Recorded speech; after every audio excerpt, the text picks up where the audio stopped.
Happy Friday. It's Lily's News here. I'm Lily. I'm not Lily's News. My name is Lily. Hi guys, how are you? What's going on? Hi Crystalline, I see you. I see you in the chat. I miss you. I miss seeing you throughout the week. I don't know. I don't know about all of the weekly stuff that I used to do with this new job change. Things have been weird and strange. Like fish have died. It's a whole thing. First name Lily, last name News. First name Lily, last name News. That is me. But Crystalline, it is so good to see you. Everyone else who's here, hello. We have a lot jam-packed full to talk about today. Obviously, from the thumbnail, we are talking about the Quiet on Set, the Nickelodeon shenanigans, and it's really important. I want to talk about it.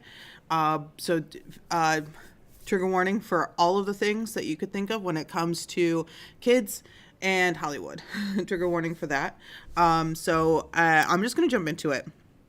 We got a lot to talk about, a lot to see. Not everyone has ID. Not everyone has cable. Not everyone has HBO Max. So I miss seeing you too, Lily. I miss chatting with you. Hi, Deborah. I was just telling Crystalline that I miss you guys. Not everyone over there.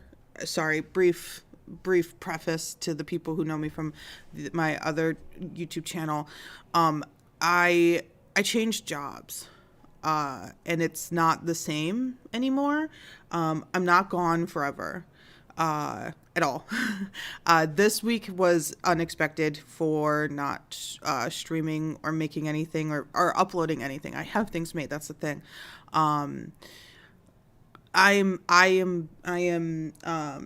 Hi Glenn.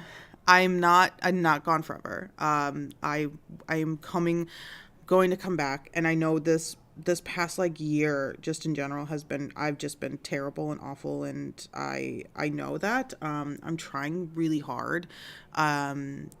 New job, new life. Seriously is absolutely the weirdest thing that I didn't think I would experience after a decade of where I was. So I emotionally, I just am in a not great place when it comes to that channel over there. And so you guys have all right to be mad at me and I'm just not good over there. I totally get it. I miss you guys. I am good. I am still here on Fridays. But I will be back once I just gotta get my life together. Glenn, yeah, I know that I haven't been over on Lily's Lottery, but my job unexpectedly left in existence, so it was really quite a shock of change for me. So that I don't want to harp on it too much, but yeah, so I had a really major life change in a 2-week span. I was given 2 weeks to figure it out, which it's weird, I don't know if you guys have ever experienced that. I was literally there for a decade, and then you have the conversations well, you never would have left, obviously. It's all of the things that I'm still processing. So it's been a very weird time.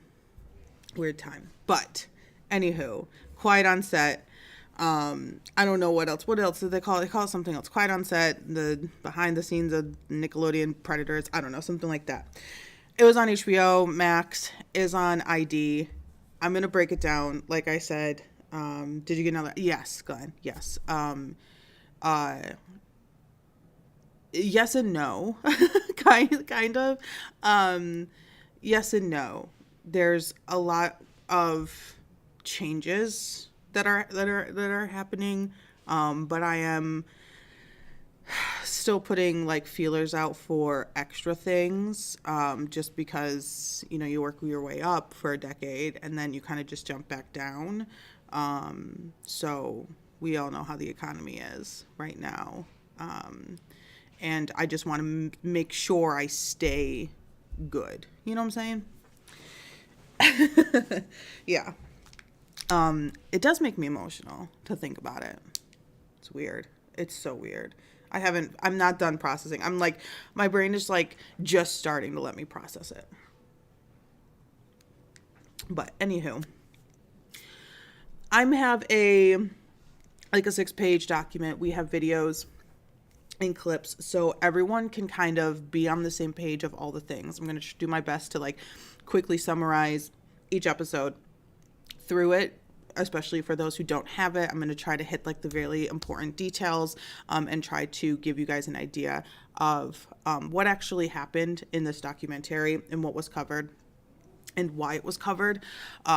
So let's jump into it. I know I've said that a bunch of times. I'm just going to give you some quick names to look out for as we chat. So you're going to hear the name Handy, or something Handy. I don't really care. Their first names don't matter. Last names matter, because a few of these people just get no respect from me whatsoever. So we're just going to call him Handy. Ironic. In an awful way. Brian Peck. You're going to hear the last name Peck twice. Brian Peck is the adult. Josh Peck is the child. Was a child. You're going to hear Amanda Bynes, Drake Bell, Alexa Nichols, Dan Schneider. You're going to hear all these names, and we're going to try to like stick to the meatiest of the things, which everyone's story is obviously extremely important.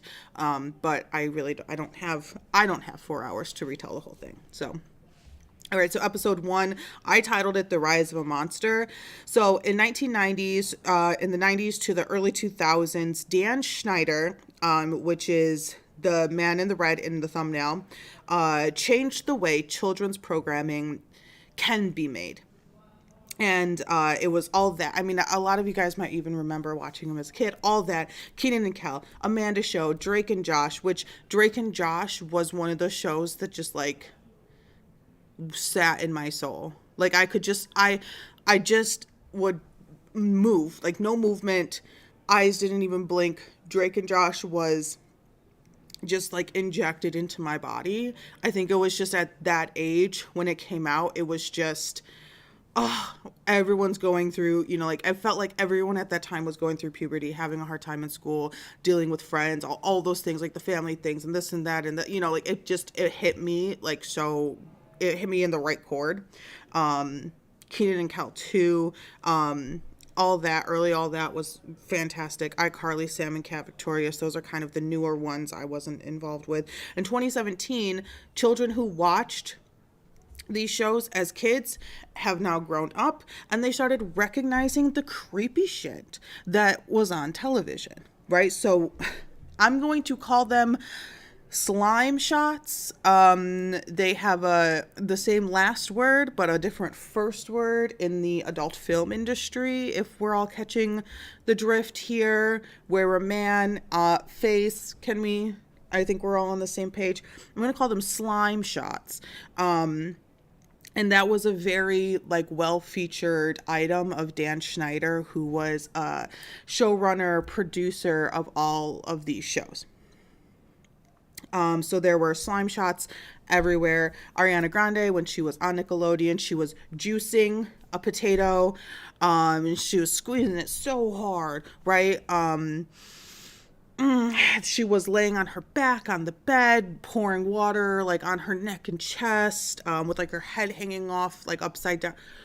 A whole thing. Feet everywhere. Feet. Like unsocked feet. And as more people started talking about this on the internet, more people started digging.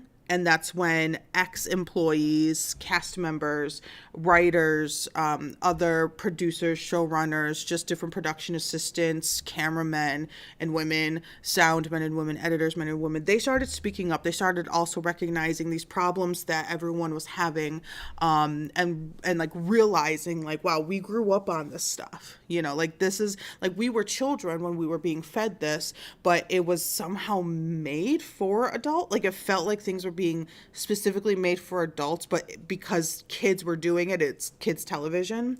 It was very interesting. So we're all kind of sharing that feeling around like 2016, 2017. Me Too movements happening. So all of it's just kind of like culminating, and the internet is a buzz. Right? We are all chatting. And that's the best part of the internet, is everyone has the ability to talk to each other in like the blink of an eye.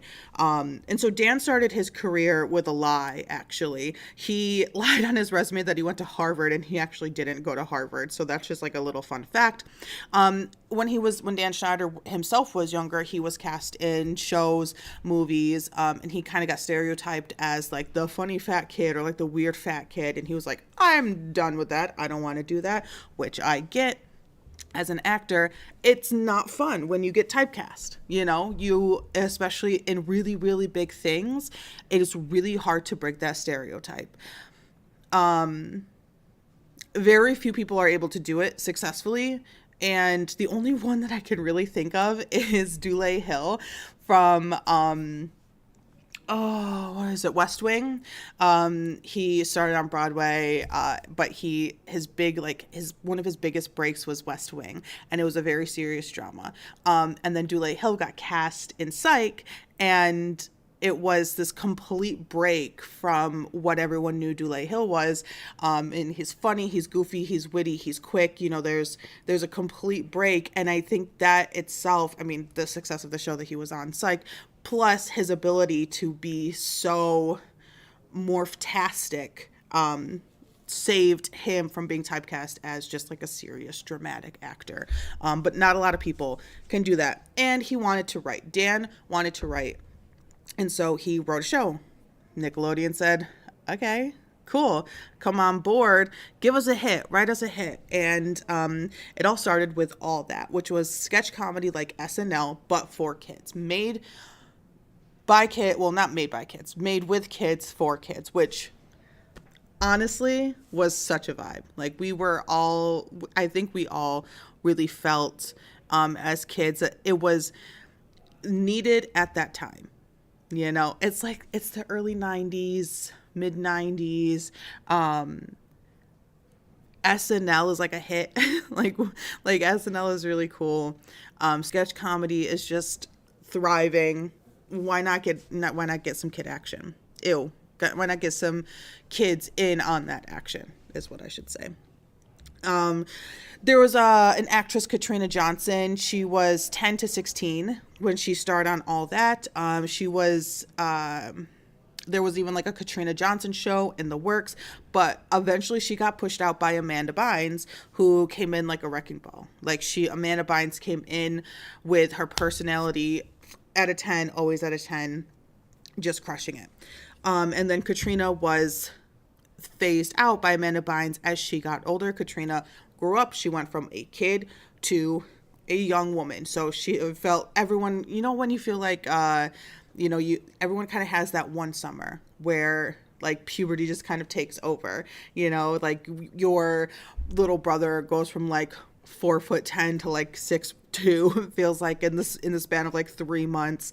They go through like 8 different shoe sizes, and they're like, oh my God. Everyone has that like one like 4-month window where they just evolve into the next phase. So that happened to her, and she got phased out. I believe his name was Tristan. He was Noseboy. All of this was happening on the set of All That. Noseboy was wearing this little thing. He had a big fake nose on, and he had 2 big noses on his shoulders. And Tristan was black, and so the noses were also black. And if you caught it at the wrong angle, some people saw it as 2 like phallic pieces on his shoulders. And yes, with a nose involved, of course, there's going to be a slime shot, right? So he sneezed and cut to the actress in the scene with a slime shot. I believe that was the first one of Dan's slime shots that he had. Everyone laughed, ha ha ha. Parents were parents. They're parents, and they have young kids who have their first jobs, and they don't want to get in the way, right? The parents were parents, but they don't want to ruin the kids' opportunities. They stood back, let them work, because they could see that Dan, in the early days of Dan, he was kind of okay, right? He was kind of okay, but they could see that even if they attempt to like overstep, Dan would very easily replace them.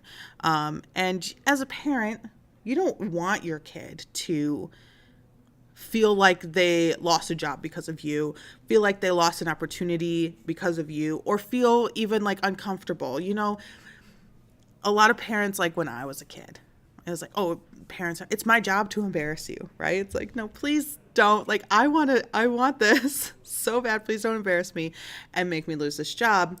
Because if you, as a kid actor, have a parent alongside of you that is known to be budgy or breaking, like pushing the boundaries of like the parental job of a child actor, was just to stand back and shut up and just keep an eye on your kid.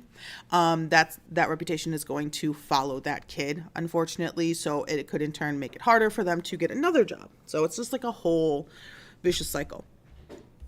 And I've talked about Amanda Bynes, I think 1 or 2 times on here, and how she kind of is currently. She has been making a lot of moves to kind of get back onto social media, to get back making content. She started a podcast. She's had a lot of trials and tribulations with drugs and alcohol. Her brain and like her mental state is clearly healing. She's growing, it feels like, but a while ago it felt like she was just sort of like a shell of a person.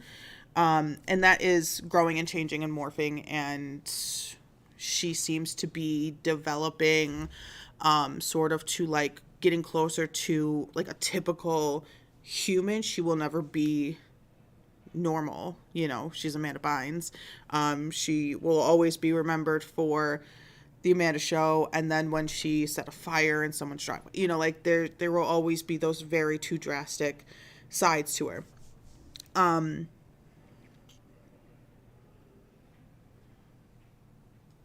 But Amanda Bynes was a very breakthrough character on television. So like Amanda Bynes as a character on TV was very, very breakthrough and like very important when it came to what I saw growing up on Nickelodeon. So Amanda Bynes wasn't like oh, I'm a cute little kid, oh, be nice to me, I'm cute. And she wasn't like the sexualized like young woman, like, oh, we have to stuff bras, like all that type of like I do it for the men type of energy. She was all personality. She was not afraid to go above and beyond and like just be the best sketch artist that there was on television. And she was able to hold her own with the big guns, like if at like SNL. Like she was very, very, very good and very talented. And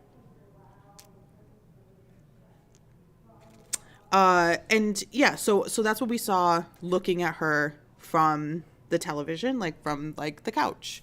You're watching TV and Amanda Bynes and it's hilarious, but behind the scenes, it was a problem. So kids are watching kids on TV. Feet are funny and silly. Sliming is funny and silly. Characters are cool. You had characters like Penelope Taint.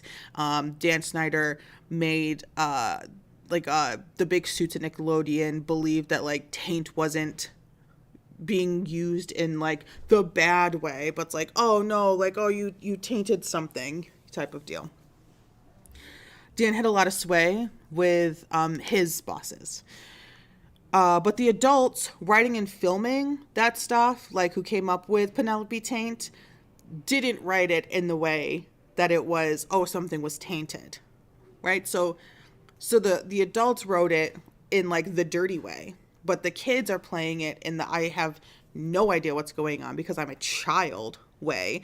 The kids that are ingesting it are, I have no idea what's going on because I am a child. But the adults now that we're children are like, what the hell is happening? So there's this like struggle in our brains of why was it so much adult themed content being made with children, you know? So like that's what we're all asking.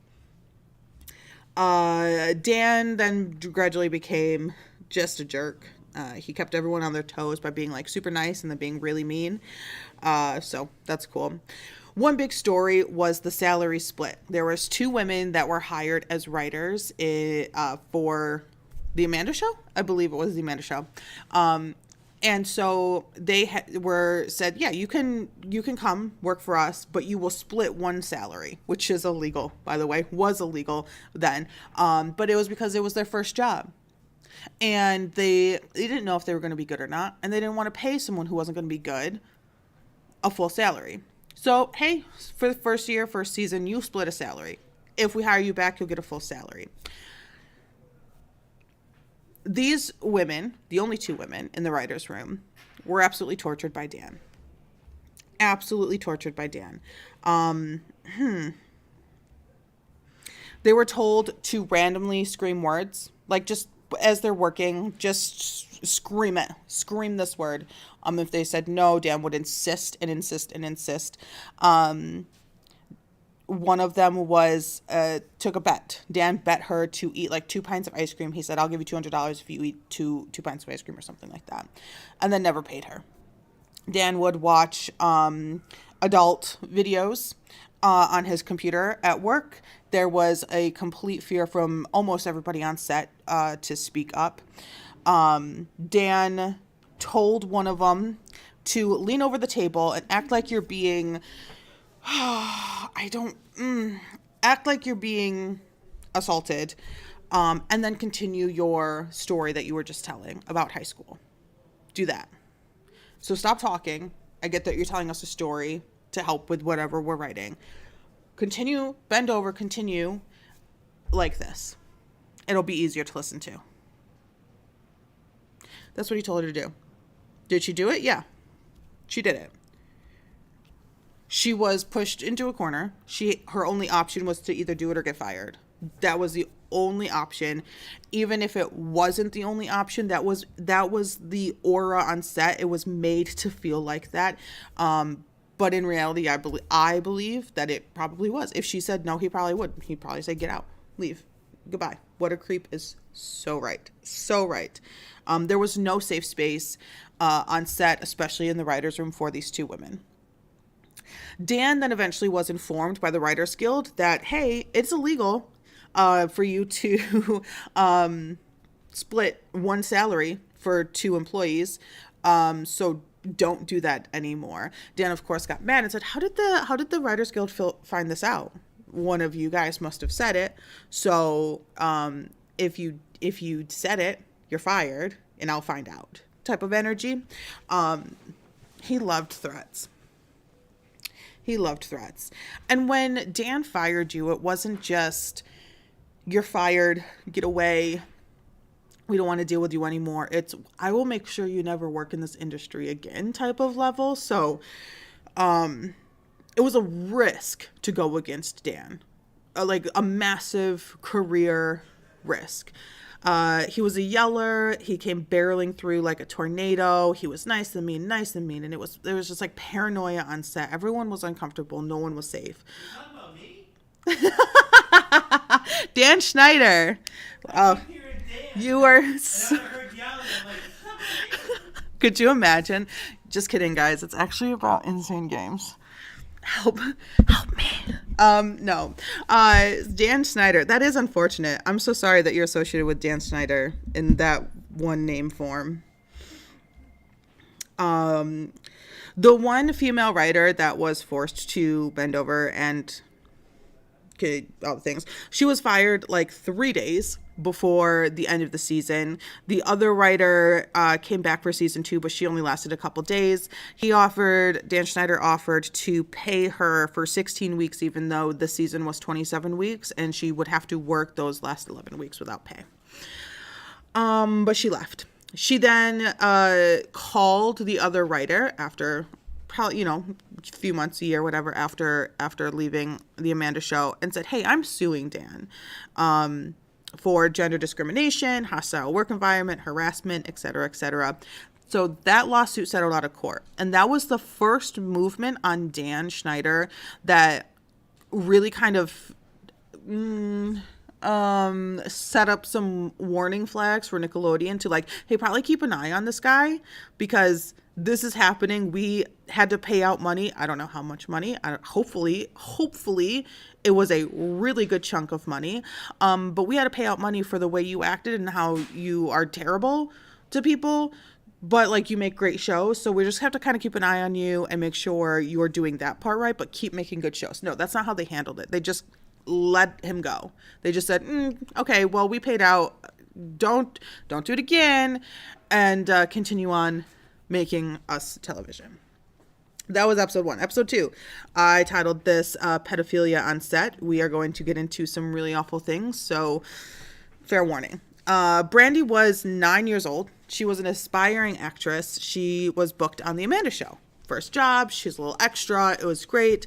They go to set. The production assistant, Jason Handy, charming young man, nice, friendly, smiley, awesome to the parents. I'm going to send you guys my, phone number and email address, and, we'll keep in touch. And if I think you're right for this job, it's easy to get a hold of you. Oh my gosh, so wonderful, fantastic. No one had a bad thing to say about this man until so Jason stayed in touch with Brandy by email. So about a week or two, they started emailing, hey, Brandy, how are you? Da, da, da. Mind you, Jason's a grown-ass man. Brandy is 9. He's emailing her, hey, working on this, da, da, da. She's like, oh my God, that's so cool, da, da, da, da. Right, back and forth, until one day, she opens her email, and it's a picture of Jason Handy naked, giving himself. And so she screams, she freaks out, and her mom is absolutely furious. But this is where one of the times that I wanted to literally reach through the screen and have an actual word with Brandy's mother.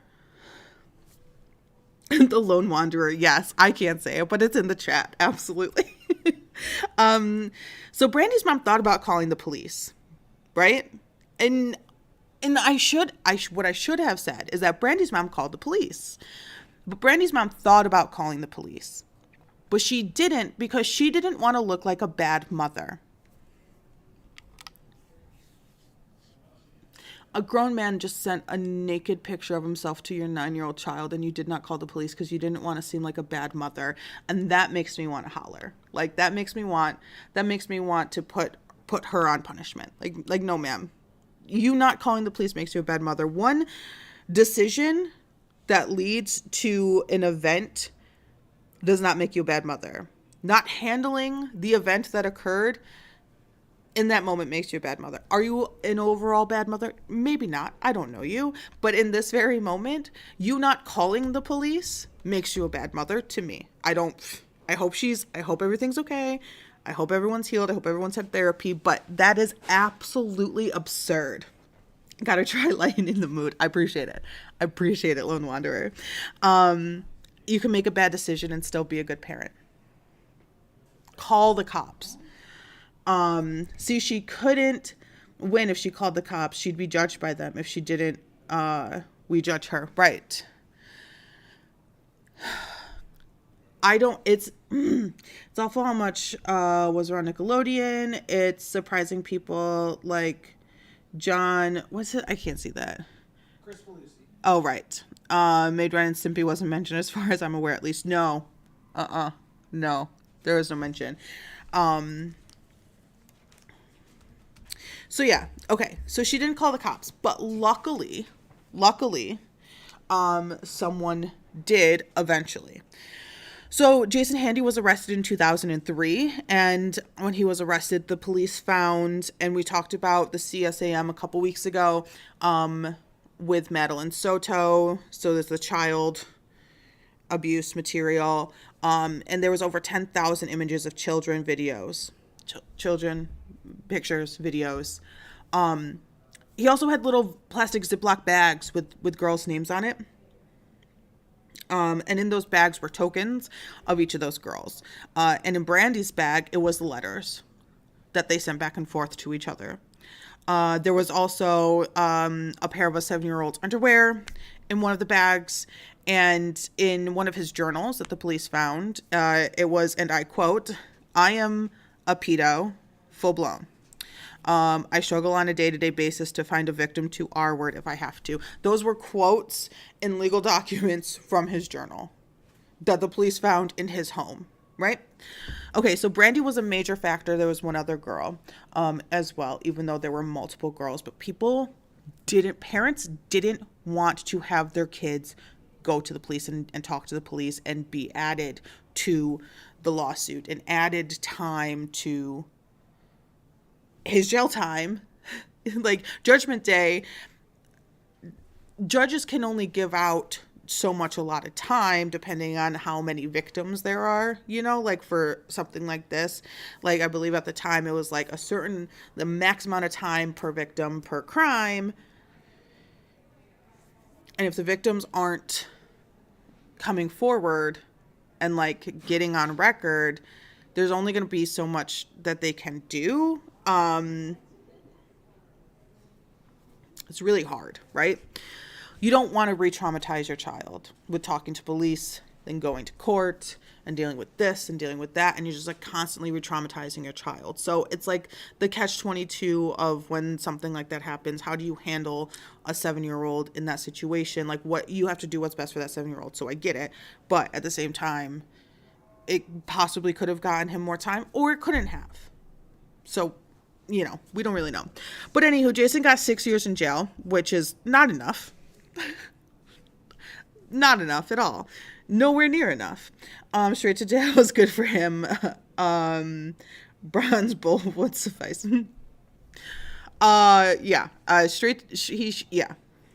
Jail forever, but he is not in jail forever. And so later in the episode, Amanda's growing up, and she is now out of Nickelodeon. She herself is older. She wants to portray older kids, old teenagers in her work. She wants to grow up and she wants her content to follow her. And she's now on a show, starring in a show, What I Like About You. And funny enough, Dan Schneider is still there. He's still there, hanging out, being there, writing, producing, show running, What I Like About You with Amanda Bynes, not on Nickelodeon. But he doesn't have the same amount of power like he did at Nick, which is very interesting. And he learned the hard way about that. So he was able to remain on set, but just as a producer, because there were some issues and they were like, all right, we're done with you. You don't run the show around here. So you can produce. You're not a writer. You gotta like handle yourself, go to your office or something. Goodbye. Amanda wanted to grow up and have her content growing with her.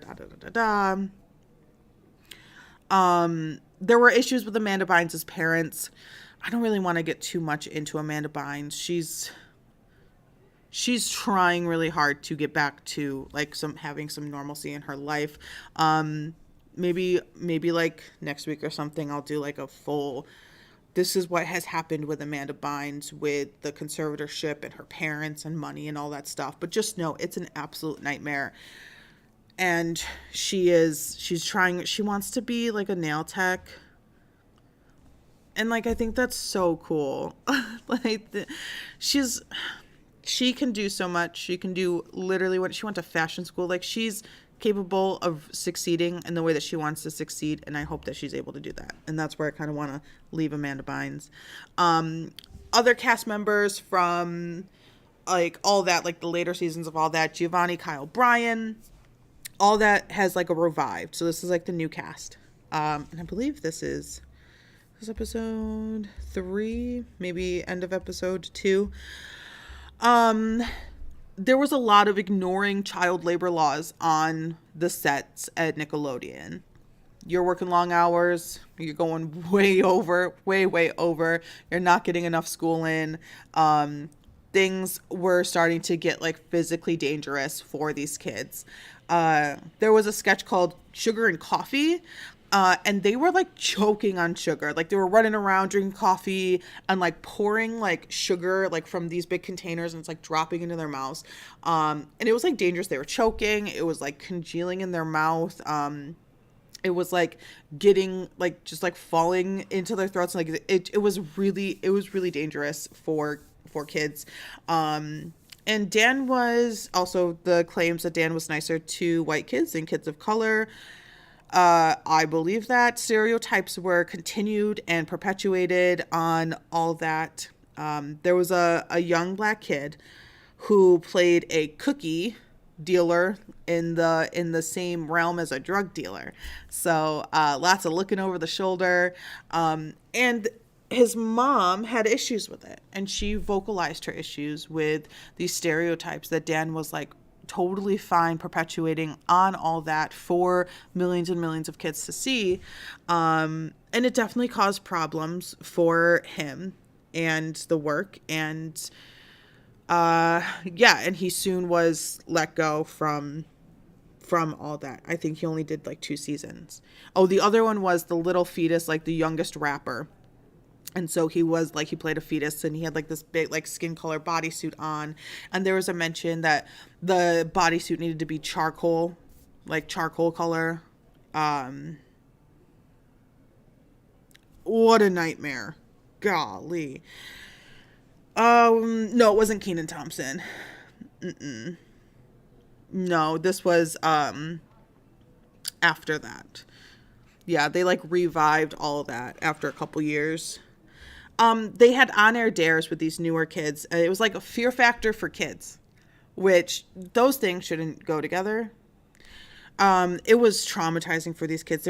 One kid was covered in peanut butter, and they just like let dogs loose to like lick the peanut butter off them. They were putting kids in like bathtubs and like pouring worms. So one of the kids had like a scorpion in his mouth. It was absolutely just terrible. It was terrible. They all hated it, and it was bad. Okay. So 4 months after Jason Handy was arrested, a man called Brian Peck comes into picture. Okay.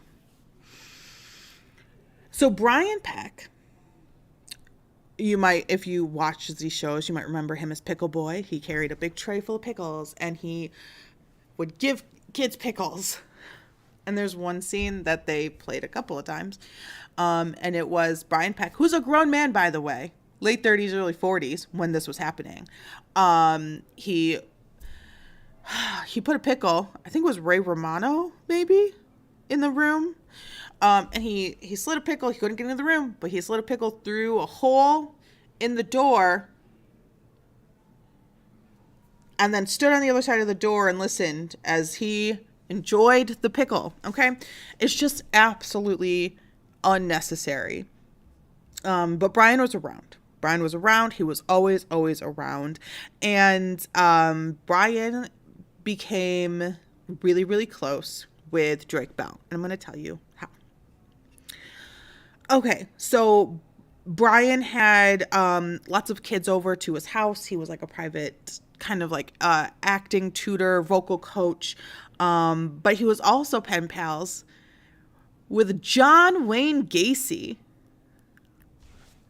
Didn't see that coming in all of it. Didn't see Brian Peck, a friendly, smiley, sweet guy who works on set and helps run the shows and is an actor on these shows, but is also pen pals with stacks of letters back and forth to the John Wayne Gacy, who painted a picture of himself, signed it for Brian Peck. And Brian Peck hung that up in his house with pride. I can't tell you how absolutely insane that is. For a man who works with children to have a literal friendship with an actual serial killer is completely bonkers and was not on my 2024 bingo list. As Bob Ross always said, everybody needs a friend. Oh, yikes. Major yikes. So Brian Peck, it was about 4 months after Mr. Handy was arrested. He too was arrested. And let's get into why. So Drake Bell, we all remember Drake Bell probably. I don't know who you are. You might not. Drake Bell was on Drake and Josh. He's a singer. He has been in the news of recent times for some sketchy behavior and drug abuse, and he was missing at one point, and it was a whole thing. But Drake Bell was a kid when this was happening. Let's all just remember that. I have a soft spot for Drake Bell, for sure. I don't really know why. I mean, I know why. It's just, he just felt like he wanted to be the cool kid so bad on Drake and Josh, right? So like Drake Bell wanted to be the cool kid on Drake and Josh. He wanted to be slick, but he just wasn't. And I'm like, I wanted to be the cool kid so bad, but I also wasn't like the crazy, like off-kilter goofy kid. So it felt like it was just in the middle. You know, like you were a little too stuck up to be, and by like stuck up, I mean like you're a kid and you feel like you have, you know, these overarching like stressors that kind of stop you from being like as fun and goofy as you could be because kids. I love that he's wicked popular in Mexico. Drake Bell is popular in Mexico. Drake Bell is so funny. He's funny. He's a great actor. He's been acting since he was a little tiny human being. And so like I resonated with that. And so like, you know, when you resonate with the character, you kind of feel like that's the actor as well. Drake Bell's like super cool. So he was acting, but, I just have a soft spot for Drake.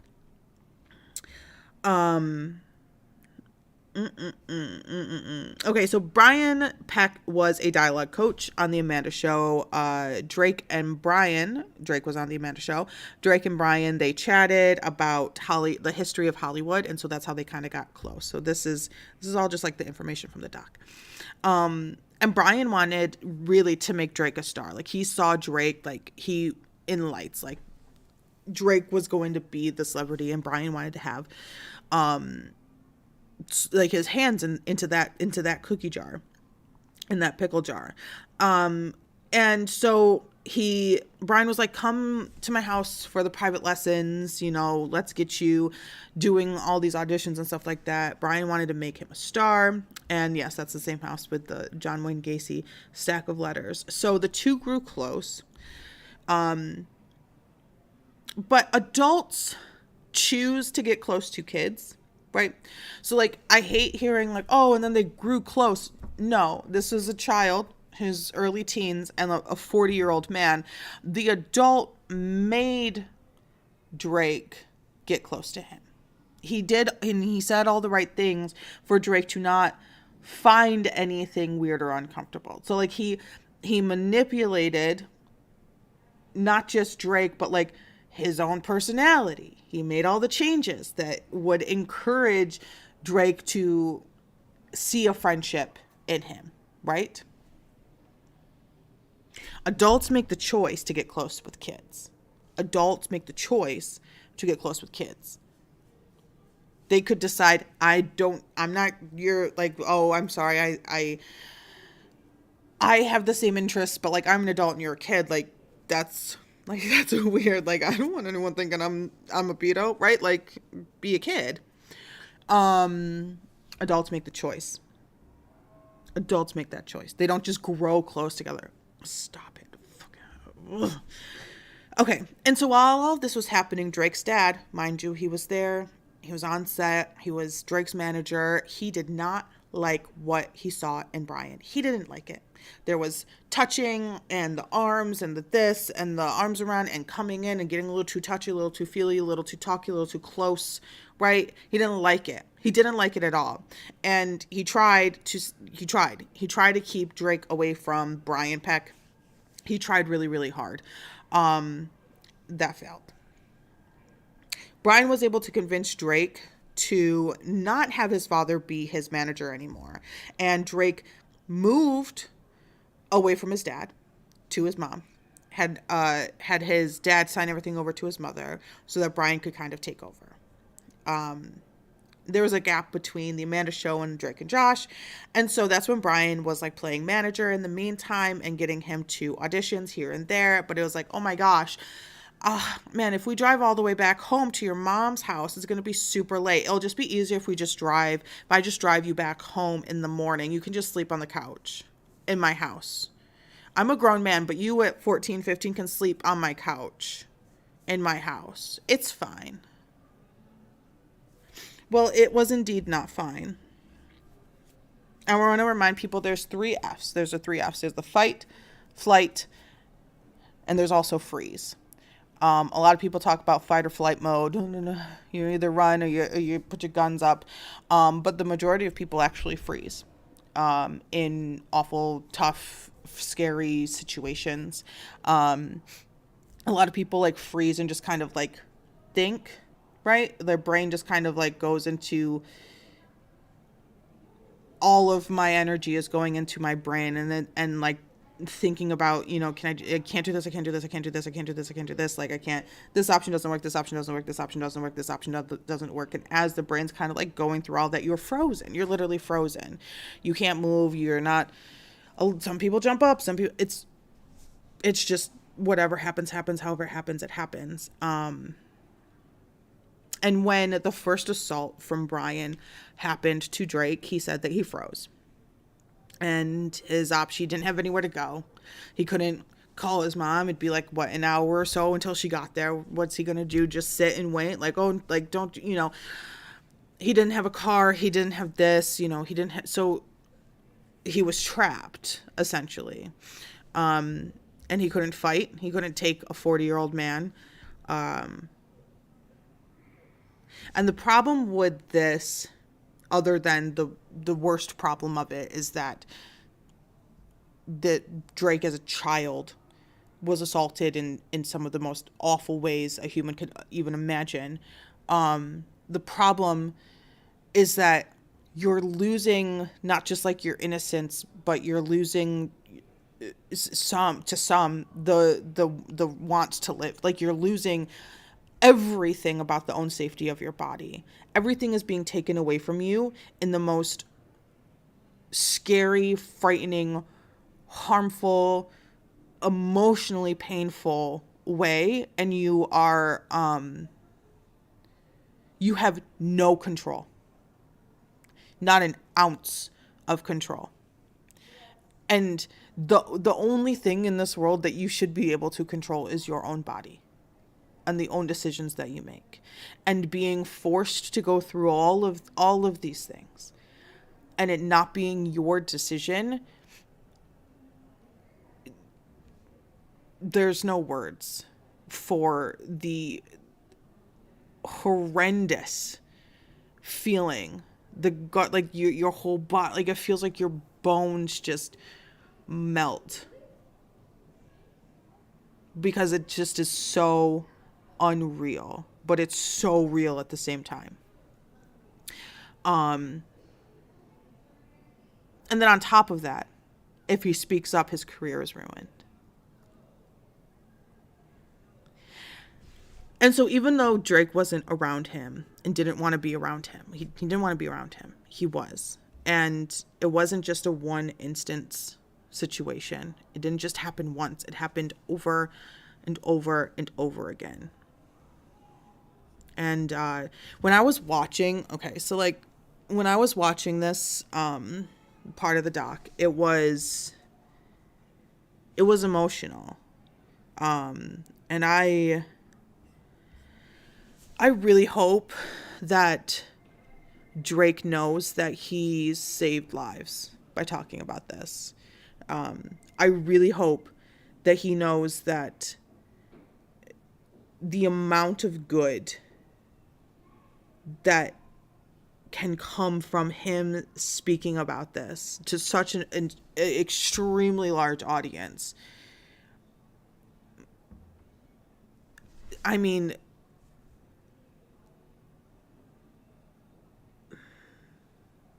there's the trope of like, oh, men can't get assaulted. Yes, they can. Right? Yes, they can, and they do. But they don't speak. They don't go to the police in the same way. Women think they have it bad when they go to police when they get assaulted, and the police don't believe women. Men get even less believed than women, and women don't get believed, right? And so I think it's so absolutely important on so many different levels. And I just hope he knows that he did a really great thing by talking. It's so sad how these people post to protect those kids, and end up hurting them instead. Yeah, it was crazy. Drake got a girlfriend in the midst of all this horribleness with Brian, and so he spent a lot of time at his girlfriend's house, and Brian's calling him. Then he calls the girlfriend's house, and like, mind you, they're teenagers, they're at the girlfriend's mom's house, calling, and he finally like takes the phone call, and his girlfriend's mom immediately is like, what the actual hell is going on? Like, what the fuck was that? Like, a 40-year-old man calling that much to talk, like, there is something wrong. And so she asked Drake, like, hey, like, what is going on? Like, this is not right. Like, this is not okay. Whatever is happening, something's happening. And whatever it is, it's bad. It's not okay. Immediately recognized that this was a really, really terrible situation that needed to be handled. And so she called Drake's mom and said, I'm taking your son to a therapist tomorrow, and we're going to figure this out. And there's something happening. I don't know what's happening exactly, but Drake needs help. And saving grace at that moment. Saving grace. Fantastic. And so after a while of trying to stay away from Brian, trying to compartmentalize, I'm sure, the pain that he was going through while trying to be a performer, and really tough, really, really insanely tough. The most of the stress that a kid should never, ever, ever experience. He finally, his mind, body, and soul just kind of gave in and called his mom and just told her everything that was happening. And they went to the police. He had to retell the story to cops. He had to give them in great detail all the things that happened to him.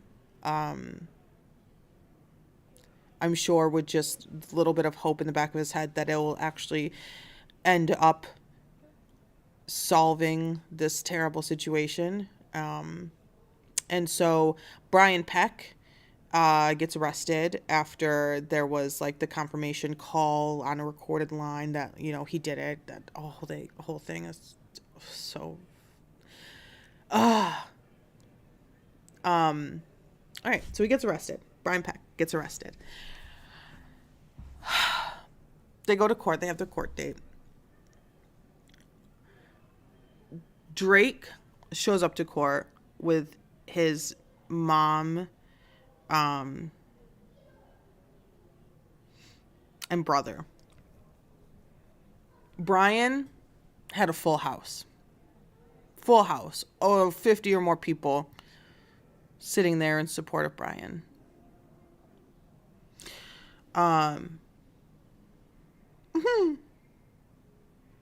Could you imagine? Could you imagine at 15, 16 being in court for your R-wordist, and your R-wordist has supporters that are not just supporters, but your coworkers, some of them, people that sign your paychecks. Crazy. There were victim statements. This was like the big deal. There were victim statements. Drake made a victim impact statement, and he addressed his to the room. And he said, you will forever have the memory of supporting this person, and I will forever have the memory of this person violating me. That's what I'll remember. Brian had 41 letters of support from actors, co-workers, all with very similar language. But some big names in there, like Taran Killam, SNL alum, James Marsden, Alan Thicke, not R.I.P. for this very moment, but R.I.P. overall, I believe. Ryder Strong. All of them kind of had the same aura of victim blaming, and that Brian must have been tempted by Drake. Drake was tempting him. A child. Okay. Brian was sentenced to, get ready for it, 16 months in jail. 16 months. 16 months. And he had to register as a sex offender.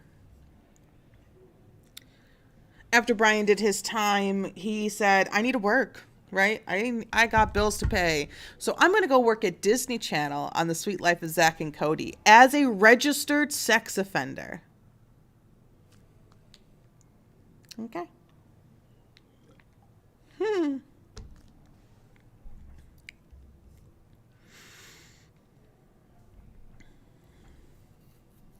Yes, the Lone Wanderer. James Marsden, from most recently Jury Duty, wrote a letter in support of Brian Peck, supporting an R-wordist. Yep. I had the biggest crush on him. I think everyone did, honestly. All right, so episode 4, The Next Generation, iCarly, Zoe 101, Victoria, Salmon Cat, all those shows. Just the raunchiness just skyrocketed from there. Slime shots, feet, juicing a potato, all the things that we talked about. The massages. Dan needed massages constantly on sets. He needed massages constantly. So it would be any woman that he was able to text and say, I want a massage. Give me a massage. So his neck, his back, his head, always having a massage, which is sexual harassment at the workplace. You cannot be forced to give someone a massage at your workplace, Dan. Hashtag Me Too happens. People start raising the red flags. They start pointing fingers. They start sharing stories. And Dan miraculously goes away after getting $7 million from Nickelodeon, of course.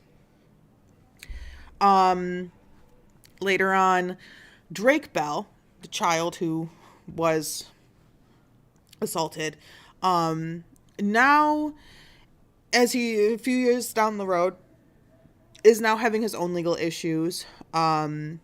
He was sentenced to 2 years of probation and 2 years of community service after legal issues involving a minor, with texting and talking to and all of that. I don't have all of the details on that, so I'm not going to make any judgments. He pled guilty to certain things, and this was the judgment on that.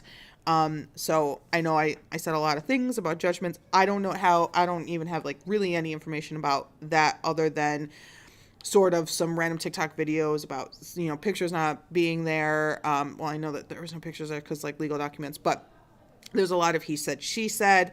I wasn't following. I wasn't like listening to all like the Zoom court stuff that's happened.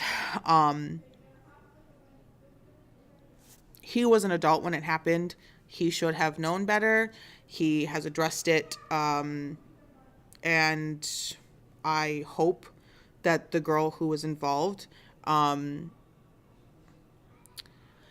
hope that there was nothing physical.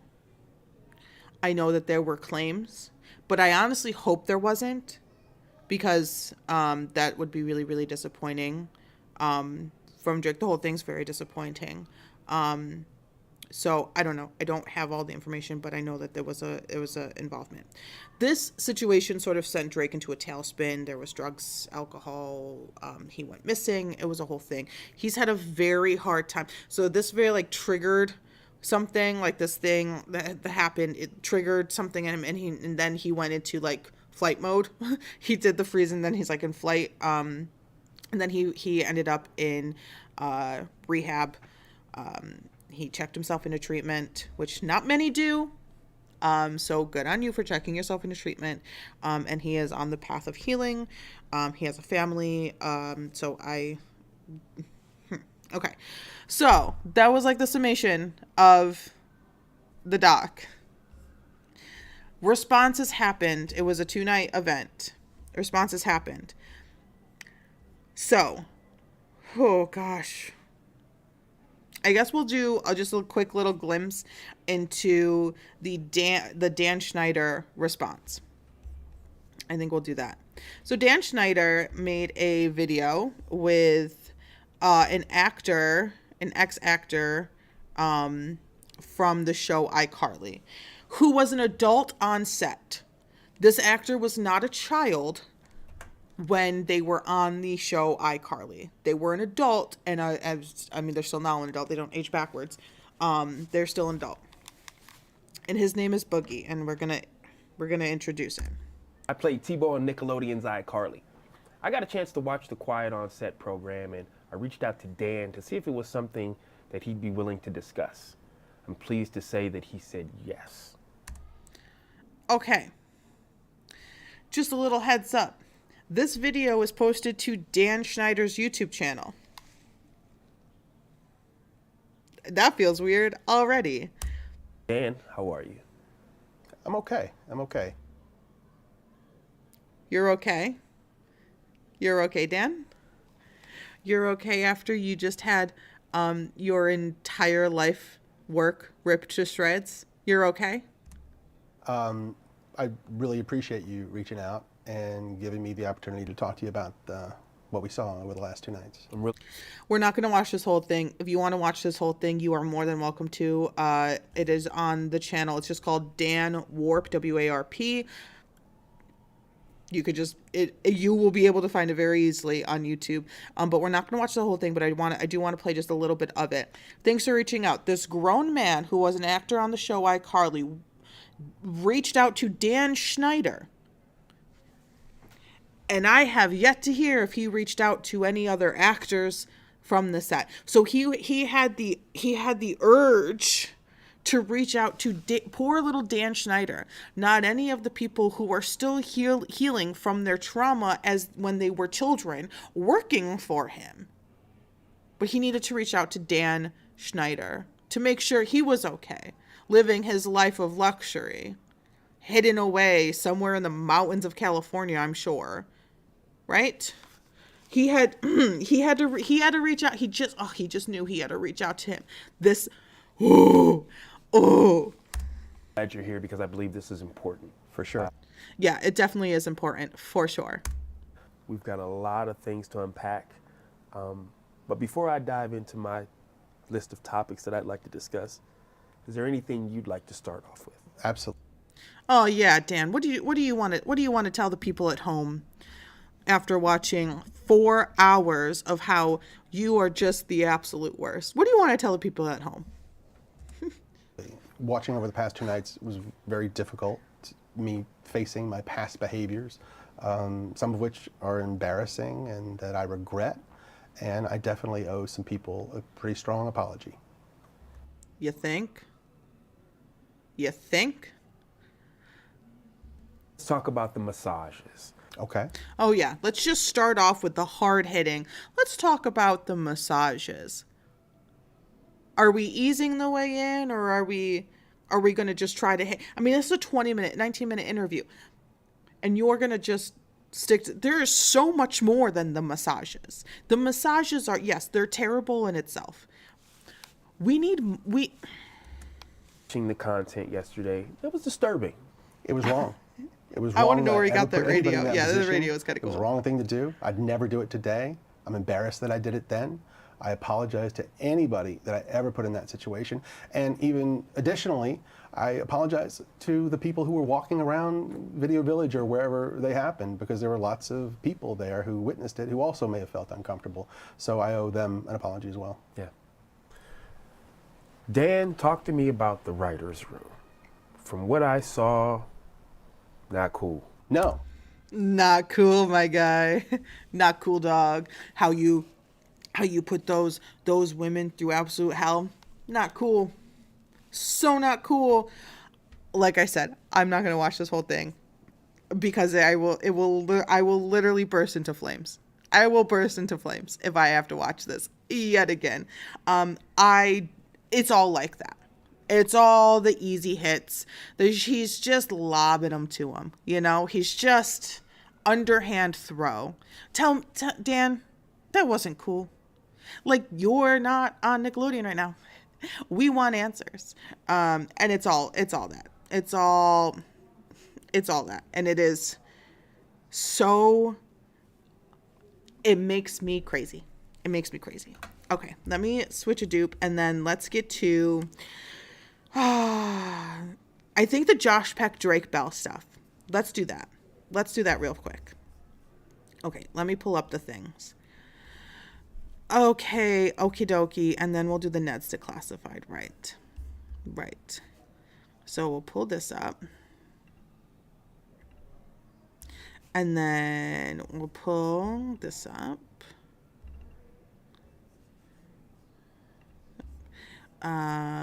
And where is, okay. So this here, this is a TikTok. Now I'm going to take you back. Drake Bell and Josh Peck, not any relation to Brian Peck. Josh Peck starred on a show together, multiple shows together. They were friends, buddies, and then when the show ended, they didn't really stay buddies. There were invites to weddings that weren't sent out to each other. You know, like they weren't buddies still. They kind of grew apart. That's fine. I don't really know exactly what happened, and I don't really care. Drake Bell was going through a lot. Josh was doing a lot. You know, it's a whole thing. This video that Josh Peck posted on TikTok happened, I think, after the first night of, it happened right after the documentary dropped. It was a 2-night event. I don't know if it happened after the first one or the second one, but it happened right then. And he posted this video, and just so you know, at this point, him and Drake, no communication. I haven't talked to you since 2023. Take that as a fucking sign that you don't exist to me anymore. You bug. You got sprayed with the raid. Bye. See you in that burp. If I haven't talked. So that's that. That was posted, right? The internet went buck wild. And really gave it to Josh. Like, really, really gave it to him. Like, how dare you? Like, how absolutely dare you say that and put that on the internet when the person that you starred in a television show, like, the reason you have any celebrity status at all right now is telling his story of the most horrendous trauma almost anyone can go through. But you have the audacity to put that on, right? So, this was Drake Bell's response, because when Josh saw all of the hate and the heatedness and the internet was not happy, Josh reached out to Drake, and this was Drake's response. Hey, what's up, guys? I just want to clear something up. I've noticed a lot of comments on some of Josh's TikToks and some of his posts, and I just want to let you guys know that this is really, processing this and going through this is a really emotional time, and a lot of it's very, very difficult. So not everything is put out to the public, but I just want you guys to know that he has reached out to me, and it's been very sensitive, but he has reached out to talk with me and help me work through this, and has been really, really great. So I just wanted to let you guys know that, and to take it a little easy on him. Which is wonderful. That everyone got really fired up, and Drake Bell was able to put out the fires with that video response. Josh then posted, I think on like Instagram or something, and it was like, guys, I'm so sorry. And I think it's fair to say that Josh had absolutely no idea. I think it's fair to say a lot of the things, like a lot of the craziness on set when it came to who done what and how to, all of that never really made it back to the kids, or like in grave detail. Like it wasn't. So I don't know. I have a feeling that Josh did not know what happened to Drake at the time, or even now, until all of this kind of came out in the documentary. I think Josh Peck was a victim of just poor timing, posting that video. It's just a little voiceover, and people kind of like, I'm sure he probably had some underlying like, haha, like we're not friends anymore type of energy, but maybe quite didn't realize like the extent of the awfulness that was happening. There were a couple things.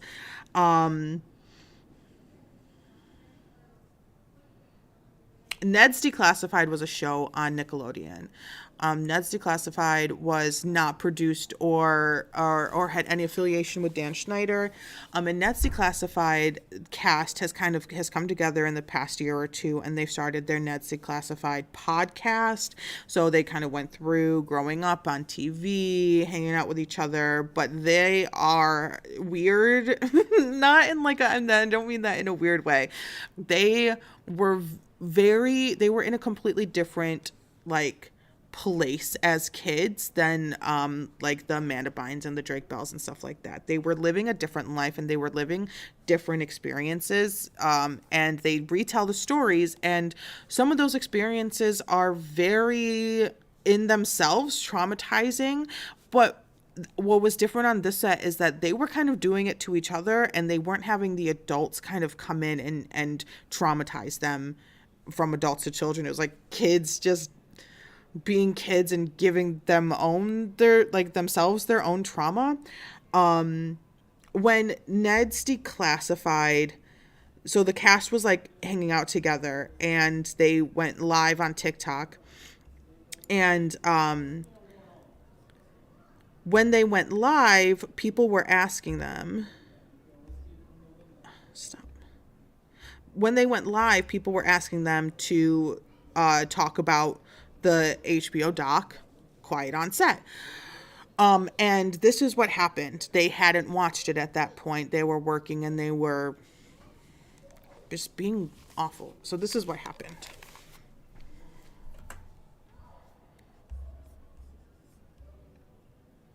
Daniel, I told you. Daniel, we told you never to speak about that. Get back in your hole, Daniel, and give me your holes. Sorry, we shouldn't joke about this. We really shouldn't. This is awful. Why are we doing this? Because this is about us. Listen, our set was not like that. And no, it's f***ing awful. The Drake Bell is that's crazy to hear. That is, man. And that never came out, which is really wild. Really wild. Until he was talking about it. Oh, so y'all were in on it. Oh, God. Damn. Wow. I'm not talking about this anymore. No. Not talking about this anymore. No. Guys, we can't joke like this. Jesus. Guys, we're sometimes humor helps us move through things, you know? 100%. I don't even want to get into how awful that was, but... Okay, we don't need to talk about her. I don't know who this person is. This was just her video. So that was their response. That was their like reaction to talking about all of this on a TikTok live. And it turned into them immediately making an apology, because they know that Drake Bell came out to talk about his assault. They know that when they were talking on this live stream. But then they were saying these awful, awful things. Drake Bell, I think, was on like Twitter, and said, you know, like made mention, like, wow, like you, like, are you serious, you guys? Like, that's, like, are you, like, really? Like, give me your, like, really? Grow up. Be for real for a minute. This is important, you know? They immediately made an apology. They posted it earlier today. It's about 44 minutes and 44 seconds, I remember, because y'all who know me know I like the number 44. And they go through how they joke around to make the bad feelings go away. And then they go through and kind of break down the documentary and just say a lot of whoas to all the crazy parts with each other. They share a little bit of their own experiences. One of them gets a little bit emotional. It's hard to come back from, it's hard to come back from being the guys, and there was one girl, but you know, it's hard to come back from being the group of people that made fun of a documentary sharing the experiences of multiple people who were not just harassed, but assaulted and tortured and traumatized by multiple grown-ass humans on the set of children's shows. It's hard to come back from being the guys who laughed at that, who made jokes about, like, it's hard to come back from that. Like, they're going to have a lot of work to do, in my opinion, because they are going to be that for a little bit. Just the decorum, not there. The respect, not there. I totally get that it was probably not a good idea for you to even bring it up, but you did. And you handled it in that way, and that it's hard to come back from that. They are trying. I don't know. I don't know what to say to all of that, but those are some of the experiences. There's one, she was a actress on Zoe 101, Alexa Nichols. I think it's Nichols and not Nicholas. She has been a major proponent in Dan Schneider being taken down and being recognized as being awful, and all of the awful things happening on these sets and all of these terrible jokes made for adults, said by kids. She's been a big proponent for years and making sure this industry changes, and that there's safety nets set up, and there's like, you know, where's the OSHA for kids on these sets. And she's been a big proponent, and she was in the stock as well. So shout out, massive, like, big ups to Alexa Nichols. But yeah, so that's kind of where things kind of are right now. I think they're going to kind of settle down when it comes to kind of like the hysteria, like the freaked out energy. But I think things are going to continue to move in the right direction when it comes to kids programming, especially Nickelodeon, Disney Channel leveled. I think this is going to be a major brick on the gas pedal of hopefully making change, just for the health and safety of these children. Yeah, we've had a lot of movement in, like, the Writers Guild, the Actors Guild, you know, new contracts and all that stuff, the strikes and everything. We have a lot of energy and, like, focus on that side of the industry. We have a lot of focus on, look at all these big celebrities and red carpets. No one cares. I don't care about a red carpet. Oh my God, I cannot care about another red carpet, right? But what we can care about, like, we can take that red carpet energy and we can care about the kids, right? Like, let's care about these kids, you know, like, send a tweet, call, you know, if you're in a state that has studios that make kids, like, call your governors, your senators, and all that stuff. Like, make sure they know that you, as their constituents, care about this and want to make proper legal change to make sure these kids are in a safe situation. Because, oh my God. Oh my God. You know? And like just run the names of the employees through the sex offender registry. Just one background check, and it would come up that they're a sex offender. No, it's hard to catch a sex offender before they are one, but I think it's a good idea to kind of just really quick run a background check, especially if they're going to be working with children. So yeah, so that's the doc. That's the kind of where we're at. That's the update. That's the who said what and all the things. It was a hard watch due to the awfulness of the actions that happened. But I think it's a very necessary watch, especially if you're someone who likes documentaries. I highly suggest taking a gander. But yeah, that's it. It is 6:22. I gotta go. Thank you guys for watching. Thank you for being here. Thank you for chatting. Thank you for subscribing. Thank you for liking. I will see you guys next week. Have a wonderful weekend. Be good, be kind, be safe. There's weather happening, so be careful, okay? And I will see you guys next week. Bye.